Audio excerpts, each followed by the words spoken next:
அண்மை செய்தியை பார்த்து கொண்டிருக்கிறோம்.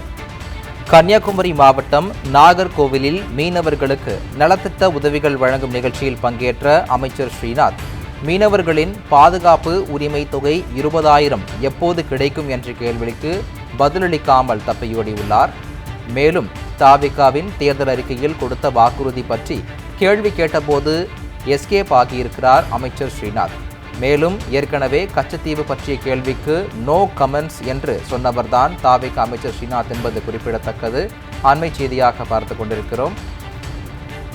கன்னியாகுமரி மாவட்டம் நாகர்கோவிலில் மீனவர்களுக்கு நலத்திட்ட உதவிகள் வழங்கும் நிகழ்ச்சியில் பங்கேற்ற அமைச்சர் ஸ்ரீநாத், மீனவர்களின் பாதுகாப்பு உரிமை தொகை 20,000 எப்போது கிடைக்கும் என்ற கேள்விக்கு பதிலளிக்காமல் தப்பியோடியுள்ளார்.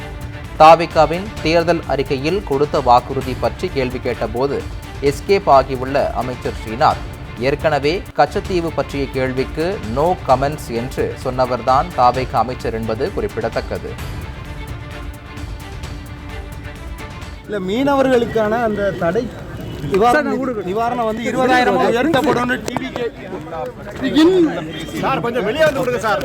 இல்லை, மீனவர்களுக்கான அந்த தடை நிவாரணம் வந்து 20,000 உயர்த்தப்படும். கொஞ்சம் வெளியே வந்து கொடுங்க சார். இல்லை, மீனவர்களுக்கான அந்த தடை நிவாரணம் வந்து 20,000 உயர்த்தப்படும்.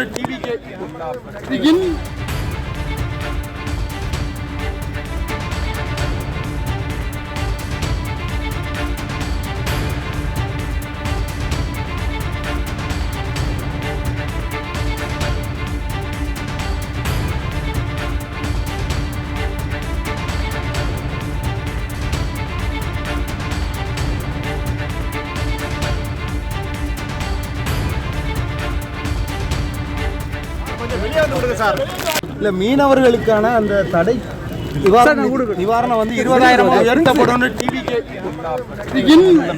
கொஞ்சம் வெளியே வந்து கொடுங்க சார். இல்லை, மீனவர்களுக்கான அந்த தடை நிவாரணம் வந்து 20,000 உயர்த்தப்படும். கொஞ்சம் வெளியே வந்து கொடுங்க சார். இல்லை, மீனவர்களுக்கான அந்த தடை நிவாரணம் வந்து 20,000 உயர்த்தப்படும்.